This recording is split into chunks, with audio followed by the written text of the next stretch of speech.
এবাৰ ইৰাণ আৰু আমেৰিকাৰ যুদ্ধৰ বাবে হাই এলাৰ্ট জাৰি কৰিছে ভাৰতবৰ্ষত। এক ডাঙৰ খবৰ লৈ চেষ্টা কৰিছোঁ। এক ব্ৰেকিং নিউজ আছে। এবাৰ ভাৰতবৰ্ষৰ ৰাজ্যই জাৰি কৰা হৈছে সতৰ্কবাণী। ৰাজ্যই সতৰ্কবাণী জাৰি কৰা হৈছে। যিকোনো মুহূৰ্তত ভাৰতৰ যিকোনো এখন ৰাজ্যত আক্ৰমণ চলিব পাৰে। এফালে চলি আছে ইৰাণ আৰু আমেৰিকাৰ ভয়ংকৰ যুদ্ধ আৰু যুদ্ধৰ এবাৰ প্ৰভাৱ পৰিবলৈ গৈ আছে ভাৰতবৰ্ষত। দেখিবলৈ পোৱা গৈছে এবাৰ কেন্দ্ৰ আৰু ৰাজ্য সকলোকে এতিয়া সাজু হৈ থাকিবলৈ উল্লেখ কৰিছে। সাৱধানবাণী সতৰ্ক হৈ থাকিবলৈ কোৱা হৈছে। লগতে ৰাজ্যৰ যিকোনো প্ৰান্তে প্ৰান্তে এটেক কৰিব পাৰে ভাৰতবৰ্ষতো। এক ডাঙৰ খবৰ লৈ চেষ্টা কৰিছোঁ, যিহেতু ইৰাণ আৰু আমেৰিকাৰ যুদ্ধৰ পৰিণতি ভয়ানক হৈ পৰিছে। এক ডাঙৰ বিশ্বযুদ্ধ হ'বলৈ গৈ আছে আৰু ইয়াৰ যি প্ৰভাৱ, এই প্ৰভাৱ পৰিবলৈ গৈ আছে ভাৰতবৰ্ষত, যাৰ বাবে এইবাৰ ইৰাণ আমেৰিকাৰ যুদ্ধৰ মাজতেই ভাৰতৰ ৰাজ্যই হাই এলাৰ্ট জাৰি কৰিছে। হাই এলাৰ্ট জাৰি কৰি দিয়া হৈছে। এবাৰ দেখিবলৈ পোৱা গৈছে কেন্দ্ৰলৈ আৰু ৰাজ্যলৈ এই সতৰ্কবাণী জাৰি কৰিছে। কেন্দ্ৰীয় গৃহ মন্ত্ৰালয়ে সতৰ্ক হৈ থাকিবলৈ হাই এলাৰ্ট জাৰি কৰি দিয়া হৈছে।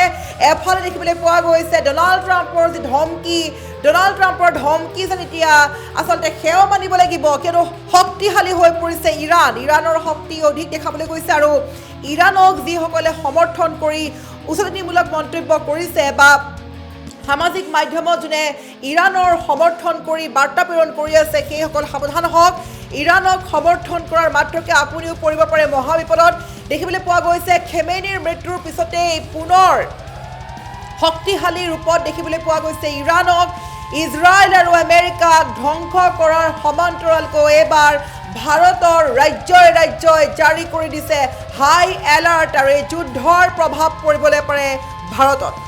ক'বলৈ চেষ্টা কৰিছোঁ, ইৰাণ আমেৰিকাৰ যুদ্ধৰ মাজতে ভাৰতৰ ৰাজ্যই জাৰি কৰিছে হাই এলাৰ্ট। এক ডাঙৰ খবৰ লৈ চেষ্টা কৰিছোঁ। এই মুহূৰ্তৰ এক ব্ৰেকিং নিউজ, ইৰাণ আৰু আমেৰিকাৰ যুদ্ধক লৈ ভাৰতত এলাৰ্ট জাৰি কৰি দিয়া হৈছে আৰু ইৰাণৰ সমৰ্থনত উচতনিমূলক বক্তব্য দিলেই আপুনি পৰিব মহাবিপদত। ইৰাণ আমেৰিকাৰ যুদ্ধৰ মাজতে দেখিবলৈ পোৱা গৈছে ভাৰতত বৃদ্ধি পাইছে হিংসাত্মক কাৰ্যকলাপৰ আশংকা।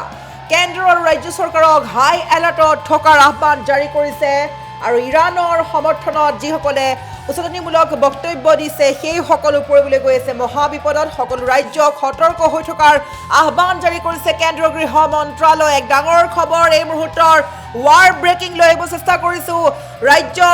এতিয়া ভাৰতৰ ৰাজ্যই সতৰ্কবাণী জাৰি কৰি দিয়া হৈছে। ভাৰতবৰ্ষৰ সকলো ৰাজ্যক সতৰ্ক হৈ থকাৰ আহ্বান জাৰি কৰিছে কেন্দ্ৰীয় গৃহ মন্ত্ৰালয়। এবাৰ ইৰাণ আৰু আমেৰিকাৰ যুদ্ধৰ প্ৰভাৱ পৰিব পাৰে ভাৰতত। প্ৰতিখন ৰাজ্যলৈ পত্ৰ প্ৰেৰণ কৰি সতৰ্ক হৈ থকাৰ আহ্বান জাৰি কৰি দিয়া হৈছে আৰু ভাৰতৰ বিভিন্ন প্ৰান্তত সাম্প্ৰদায়িক হিংসা হোৱাৰ আশংকা প্ৰকাশ কৰা হৈছে।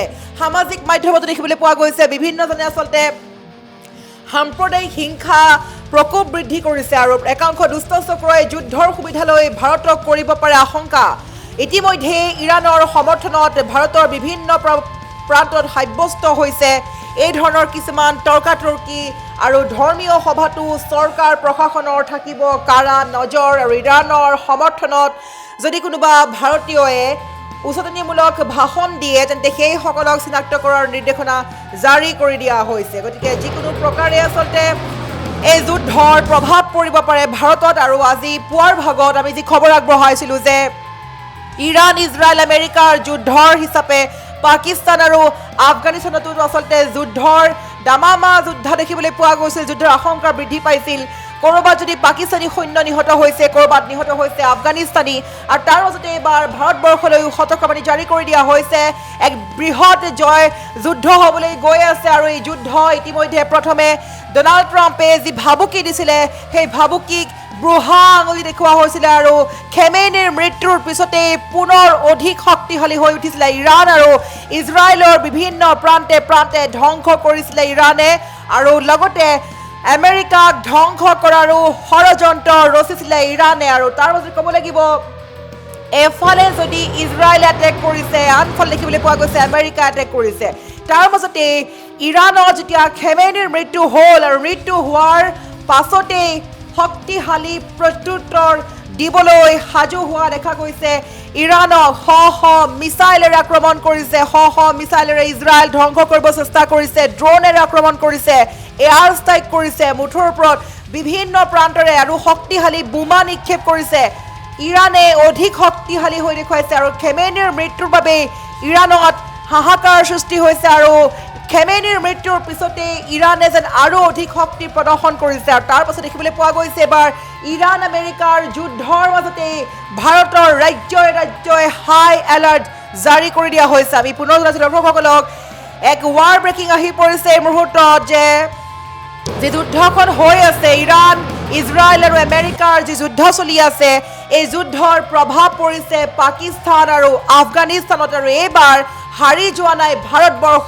এবাৰ ভাৰতৰ প্ৰান্তে প্ৰান্তে হাই এলাৰ্ট জাৰি কৰিছে ৰাজ্য চৰকাৰ কেন্দ্ৰীয় চৰকাৰক সতৰ্ক হৈ থাকিবলৈ আহ্বান জাৰি কৰিছে আৰু কেন্দ্ৰীয় গৃহ মন্ত্ৰালয়ে ৰাজ্যৰ অঞ্চলে অঞ্চলে পত্ৰ প্ৰেৰণ কৰি সতৰ্ক হৈ থকাৰ ইংগিত প্ৰেৰণ কৰিছে লগতে কোৱা হৈছে যে ইৰাণৰ সমৰ্থনত যদি কোনোবাই উচতনিমূলক বক্তব্য ৰাখিছে সেয়া ভাষণতেই হওক মিটিঙতেই হওক বা সামাজিক মাধ্যমতেই হওক সকলোতেই তীক্ষ্ণ নজৰ ৰাখিব কাৰা নজৰ ৰাখিব তাৰ মাজত যদি কোনোবাই এই ধৰণৰ মন্তব্য কৰিছে তেন্তে সেইসকল পৰিব মহাবিপদত কিয়নো এতিয়া এখন বৃহৎ যুদ্ধ হৈ আছে আৰু এই যুদ্ধত জয়ী কোন হ'ব সেয়া এতিয়া জানিব পৰা হোৱা নাই কিন্তু দেখিবলৈ পোৱা গৈছে যে ডনাল্ড ট্ৰাম্পক যিহেতু শক্তিশালী এগৰাকী ব্যক্তি বুলি কোৱা হয় আৰু ডনাল্ড ট্ৰাম্পৰ এই শক্তিশালী যিখন ৰাষ্ট্ৰ আমেৰিকালৈ সকলোৱে এটা অলপ হ'লেও ডৰ কৰিছিল বা ভয় কৰিছিল কিন্তু এতিয়া আমেৰিকাৰ যেন শক্তি চাৰখাৰ কৰিবলৈ সাজু হৈছে ইৰাণ এবাৰ দেখিবলৈ পোৱা গৈছে ইজৰাইলক ক্ৰমান্বয়ে ধ্বংস কৰি দিছে এবাৰ আমেৰিকাক টাৰ্গেট কৰিছে আমেৰিকাৰ সেনাবাহিনী উৰাই দিছে বোমা বিস্ফোৰণ কৰি লগতে কেৱল বোমাই নহয় মিছাইল নিক্ষেপ কৰিছে এয়াৰ ষ্ট্ৰাইক কৰিছে ড্ৰোনেৰে আক্ৰমণ কৰিছে মুঠৰ ওপৰত ইৰাণত খেমেনিৰ মৃত্যুৰ পিছতেই অধিক শক্তি প্ৰদৰ্শন কৰিছে আৰু এই ইৰাণ আৰু আমেৰিকাৰ যুদ্ধৰ প্ৰভাৱ যেন পৰিবলৈ গৈছে ভাৰতত সেই ভাৰতৰ ৰাজ্যই হাই এলাৰ্ট জাৰি কৰি দিয়া হৈছে প্ৰত্যেকগৰাকী ভাৰতীয়ক সতৰ্ক হৈ থাকিবলৈ কোৱা হৈছে যিকোনো মুহূৰ্তত ভাৰততো প্ৰভাৱ পৰিব পাৰে আৰু কোনোবা লোকে যদি ইৰাণৰ সমৰ্থনত উচতনিমূলক বক্তব্য কৰিছে সেয়া ছ'চিয়েল মিডিয়া যোগেই হওক বা ভাষণ যোগেই হওক বা সভা মিটিঙতেই হওক সকলোতে তীক্ষ্ণ নজৰ ৰাখিব সেইবাবে কোনেও যাতে সাম্প্ৰদায়িক মন্তব্য নকৰে তাৰ বাবে এতিয়া সতৰ্ক হৈ থকাৰ সময় আহি পৰিছে ভাৰতীয়ৰ